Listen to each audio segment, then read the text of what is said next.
Hey friends, David Walls here, Executive Director of the Family Foundation, here to bring you a special update from your Kentucky Capitol today on an important issue, on the issue of school choice and educational freedom. And I'm excited that we're going to have one of the strongest champions for school choice and just for family values and godly public policy, our good friend, State Representative Josh Calloway from Breckenridge with us. And I'm so thankful for you, Josh, and just for you taking a few minutes out of your busy schedule to talk with us about an important issue. And let's just jump straight in. All right. We've heard a lot of conversation over the last several sessions about the need for school choice, the need for educational freedom in the Commonwealth, seeing kind of where Kentucky is or the lack of where Kentucky is on that issue compared to what a lot of states are doing. Why do you think right now is such the opportune moment for Kentucky to move forward on the school choice issue? Yeah, well, there's several reasons, and you and I have had these discussions in the past, but one just common reason to look at, every state surrounding the state of Kentucky has some type of school choice offering for the families of those states.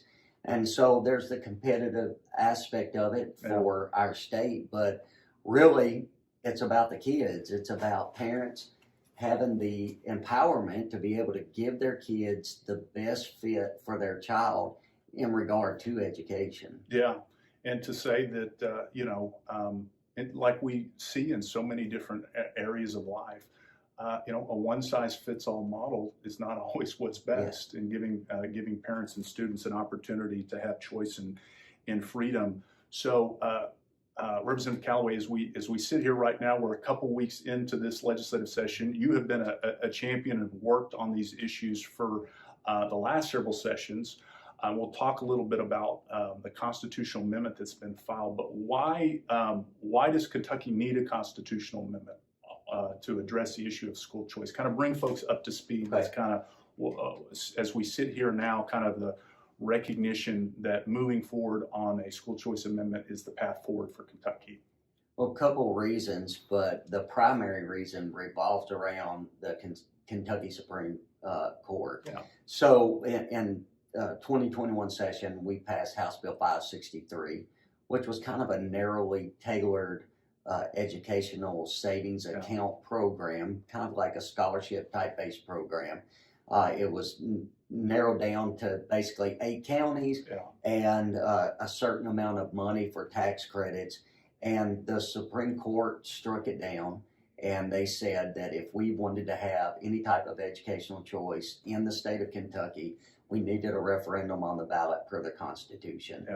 I can't tell you that I agreed with the decision, but that is where we are as a state. And so right now, we're at the place to where we've got to put it to the ballot and let the people weigh in as to whether or not they want to authorize us, the General Assembly, to be able to implement a program in the state of Kentucky. Yeah, and I believe it's true, Representative Calloway. I think the Kentucky Supreme Court may have been the first one to reach as far and to strike down a simplified program like the one that was first passed.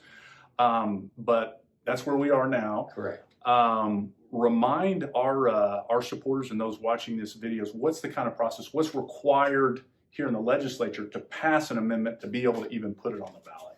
So where we're at right now is that we basically need 60 votes in the House and 23 votes in the Senate. And so that is a constitutional majority for a constitutional amendment. That is the requirement.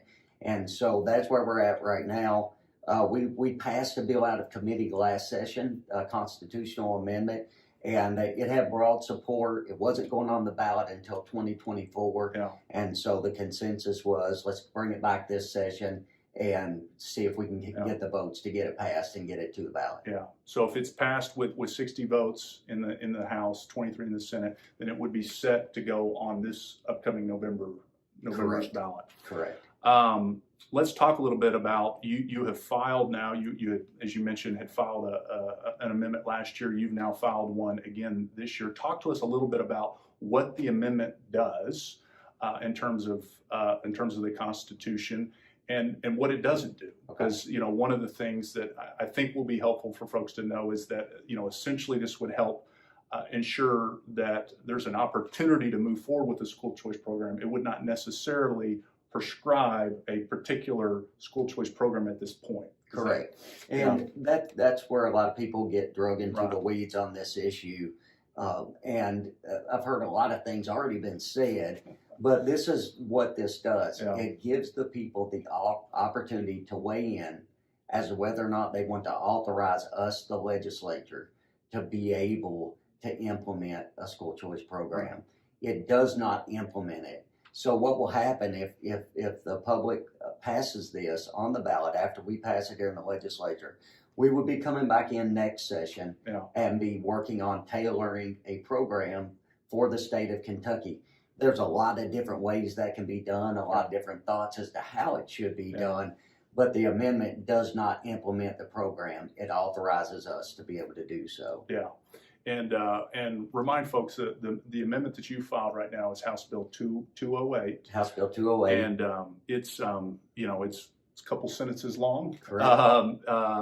Again, as Representative Calloway said, it has to pass here, and then it would potentially be set for the ballot in November. Well, let's just kind of bring things to a conclusion and just remind folks. I know you have been, as many others have been. This has been a topic of conversation. There's been conversation since really the close of last session. Yes. This would be one of the priority issues, important issues identified by leadership in both the House and the Senate. Just kind of remind our supporters why this is the right step forward for Kentucky to provide Kentuckians an opportunity to have school choice and to have educational freedom and more options for their children. So I think there are several reasons that we could talk about, but we have tried to move the conversation away from talking about structures and systems and talk about students and parents. Because really it's about each individual child. And the reason it's important is that every child in the state of Kentucky deserves the opportunity to have the best education they can possibly have. And it's not an either or. It's about all of the above. So we have to have good public school systems, and we have to have good opportunity for people outside of those systems to meet the need of their child, whatever that need may be. And so it's really just about kids. That's what this amendment is about. And I believe every kid should have that opportunity. And it's going to take a lot of support. It takes support from the public. It's going to take support from legislators. And I think that this is something we can get done this session and impact kids for generations to come. Well, that's very well said. Well, I want to thank you for your leadership on this issue. You talked about it's about the kids. That's been a reoccurring theme. This last session before and this session, protecting kids. We care about kids that are in the public schools, and this would just simply provide additional opportunities for folks to be able to make the right choice for the education for their children. And so we're excited about the prospect of that, but as Representative Calloway said, it's going to take a lot of work. Encourage our supporters. School choice has been something that the Family Foundation has been strongly in support of, and encourage folks to visit our website at kentuckyfamily.org. We'll be updating on this issue following Representative Calloway's bill and giving folks opportunities to contact their House and Senate members. And it's really important to start doing that right now to encourage them to sign on as co-sponsors and just in general to be supportive of the issue of school choice as this session moves forward. So again, thank you for the opportunity to go a little bit deeper on this issue, and again encourage folks to be engaged on this issue as we move forward at kentuckyfamily.org. So again, appreciate y'all being with us today, and thank you again for being with us.